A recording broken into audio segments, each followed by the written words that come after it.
That Don Pedro of Aragon comes this night to Messina. He is very nearby this. He was not 3 leagues off when I left him. And I find here that Don Pedro hath bestowed much honor on a young Florentine called Claudio. Much deservedly so, and equally remembered by Don Pedro, he hath borne himself beyond the promise of his age. He hath an uncle here in Messina, will be very much glad of it. I have delivered him letters already, and there appears much joy in him. Did he break out into tears? In great measure. A kind overflow of kindness. How much better to weep at joy than to joy at weep. I pray you, does Signor Mountanto return or no? I know none of that name, lady. Oh. Who is he that you ask for, niece? My cousin means Signor Benedict of Padua. Oh, he returns, and as pleasant as ever he was. Oh, he set up his bills here in Messina and challenged Cupid at the flight.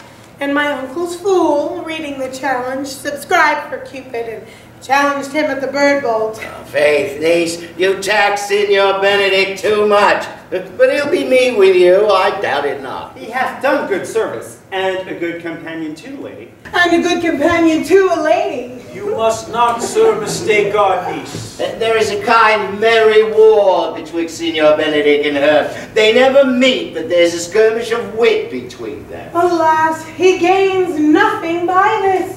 In our last conflict, 4 of his 5 wits went halting off, and now was a whole man governed with but 1. So that he had wit enough to keep himself warm. Let him bear it for a difference between him and his horse, for it is all the wealth that he hath left to be known a reasonable creature.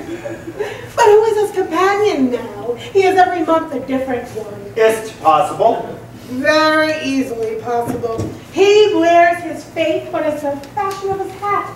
It ever changes with the next block. I see, lady, the gentleman is not in your books. Oh, no. If he were, I would burn my study. But I pray you, who is his companion? Is there no young strumpet now that will make a voyage with him to the devil? He is most in the company of the right noble Claudio. Oh, Lord, he will hang upon him like a disease. He is sooner caught than the pestilence, and the taker runs presently mad. Oh, God, help the noble Claudio. If he had caught the Benedict, it will cost him £1,000 ere he be cured. You will never run mad, niece. No, not till a hot January. Don Pedro is approached. Good Signor Leonardo, you come to meet your trouble? It is the fashion of the world to avoid cost, and you encounter it. Never did trouble enter my house in the likeness of your grace. For trouble being gone, comfort should remain. But when you depart from me, sorrow abides, and happiness takes his leave. You embrace your charge too willingly. I think this is your daughter. But her mother hath many times told me so. Were you in doubt, sir, that you asked her? No, Signor Benedict, for then you were but a child. There you have it, full Benedict. We may guess by this what you are, being a man. Truly, the lady fathers herself. Be happy, lady, for you are like an honorable father. If Signor Leonardo be her father, she would not have his head on her shoulders for all Messina, as like him as she is. I wonder that you would still be talking, Signor Benedict. Nobody marks you. What? My dear Lady Disdain, are you yet living? Is it possible Disdain should die when she had such meat food to feed it as Signor Benedict? Courtesy itself would convert to Disdain if she should come in your presence. Well, then is courtesy a turncoat. But it is certain I am loved of all ladies, only you excepted. And I would I could find in my heart that I had not a hard heart, for truly I love none. A dear happiness to women. They would else be troubled by a pernicious suitor. I thank God and my humor I am of your cold blood for that. I would rather hear my dog bark at a crow than a man swear he loves me.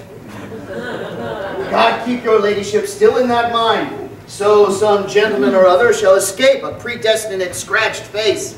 Scratching could not make it worse, and 'twere such a face as yours.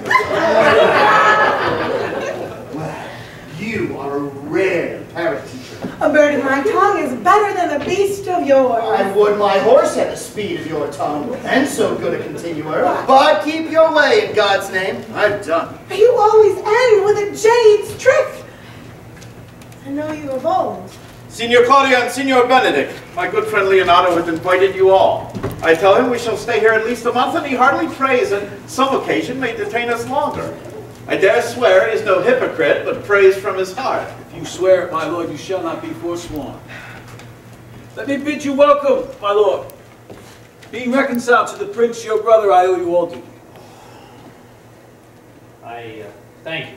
I am not of many words, but I thank you. Huh. Please, at your grace, lead on.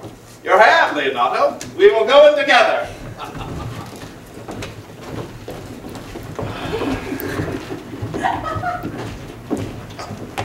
Benedict, didst thou note the daughter of Signor Leonato? I noted her not, but I looked on her. Well, is she not a modest young lady? Do you ask me as an honest man should do for my simple, true judgment? Or would you have me speak after my custom as being a professed tyrant to their sex? No, I pray thee, speak in sober judgment. Well, in faith, you think she's too low for a high praise, and too brown for a fair praise, and too little for a great praise. Only this commendation I can afford her, that were she other than she is, she were unhandsome, and being no other but as she is, I do not like her. Thou thinkest I am in sport. I pray thee, tell me truly how thou likest her. Would you buy her that you inquire after her? Can the world buy such a jewel? Yeah. And a case to put it into. But speak you this with a sad brow? Or do you play the flouting jack to tell us Cupid is a good hair finder and Vulcan a rare carpenter? Come, in what tune shall a man take you to go in the song? In mine eye, she is the sweetest lady that ever I looked on. I can see yet without spectacles, and I see no such matter. Now, there's her cousin. If she were not possessed with a fury, exceeds her as much in beauty as the 1st of May to the last of December. But I hope you have no intent to turn husband, have I you? would scarce trust myself, though. I had sworn the contrary, if you were to be my wife. Is it come to this? Shall I never see a bachelor of 80 again? Go to, in fate. If thou wilt needs thrust thy neck into a yoke and wear the print of it sideways Sundays. Oh look, Don Pedro has returned to seek you. What secret hath held you here that you followed not the Leonatos? I would your grace would constrain me to tell. I charge thee on thy allegiance. You hear me, Count Claudio? I can be as secret as a dumb man, I would have you think so. But on my allegiance, mark you this, on my allegiance, he is in love. With who? That is your grace's part. Mark how short his answer is. With Hera, Leonato's short daughter. If my passion change not shortly, God forbid it should be otherwise. Amen, if you love her, for the lady is very well worthy. You speak this to fetch me in, my lord? By my troth, I speak my thought. And in faith, my lord, I spoke mine. And by my 2 troths and face, my lord, I spoke mine. That I love her, I feel. That she is worthy, I know. That I neither feel how she should be loved, nor know how she should be worthy, is the opinion that fire cannot melt out of me. I will die in it at the stake. Thou wert ever an obstinate heretic in the despite of beauty. And never could maintain his part in the force of his will. That a woman conceived me, I thank her. That she brought me up, I likewise give her most humble thanks. But that I should have a retreat winded in my forehead, or hang my bugle in an invisible baldric, all women shall pardon me.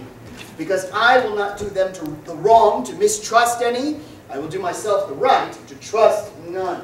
And the fine is, by which I may go the finer, I will live a bachelor. I shall see thee, ere I die, look pale with love. With anger, with sickness, or with hunger, my lord, but not with love.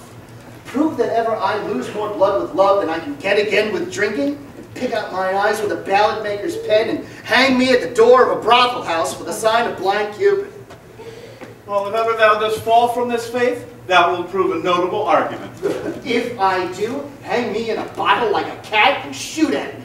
And he that hits me, let him be clapped on the shoulder and called Adam. Well, as time shall try, in time the savage bull doth bear the yoke. The savage bull, man. But if ever the sensible Benedict bear it, oh, pluck out the bull's horns and set them in my forehead. And let me be vilely painted, and in such great letters as they write, "Here is good horse to hire," let them signify under my sign, "Here you may see Benedict the married man." If this should ever happen, thou wouldst be born mad. Nay, if Cupid hath not used all of his quiver in Venice, thou wilt quake for this shortly. Oh, I look for an earthquake too, then. Well, you temporize with the hours. In the meantime, good Signor Benedict, repair to Leonato's, commend me to him, and tell him I will not fail him at supper, for indeed, he hath made great preparation. I have almost matter enough in me for such an embassage, and so I leave you. My liege, your highness now may do me some good. My love is thine to teach. Teach it but how, and thou shalt see how apt it is to learn any hard lesson that may do thee good. Hath Leonato any son, my lord? No child but Hero, she's his only heir. Dost thou affect her, Claudio? Oh, my lord. When first I sued to serve and follow you, I looked upon her with the tender eye that liked. But had a rougher task in hand than the drive likings in the name of love. But now, I am returned. And these work thoughts have left their places vacant, and their rooms come thronging. Soft and delicate desires, all prompting me how fair young Hero is. Saying I liked her ere I went from here. Thou will be like a lover presently, and tire the hearer with a book of words. If thou dost love fair Hero, cherish it, and I will break with her, and with her father, and thou shalt have her. Was not to this end that thou beganst to twist so fine a story? How sweetly you do minister to love, to know love's grief by his complexion. But lest my liking might too sudden seem, I would have salved it for longer treatise. What need the bridge much broader than the flood? The fairest grant is a necessity. Look, what will serve is fit. 'Tis once, thou lovest, and I shall fit thee with the remedy. I know we will have reveling tonight. I will assume thy part in some disguise, and tell fair Hero I am Claudio, and in her bosom I'll unclasp my heart, and take her hearing prisoner with the force and strong encounter of my amorous tale. Then after to her father will I break, and the conclusion is she shall be thine. In practice let us put it presently.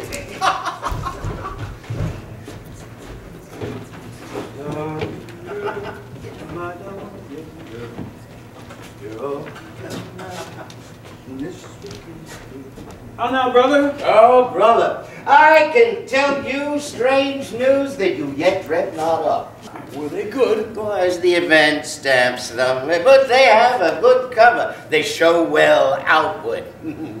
The prince and Count Claudio, walking in mine orchard, were thus much overheard by a man of mine.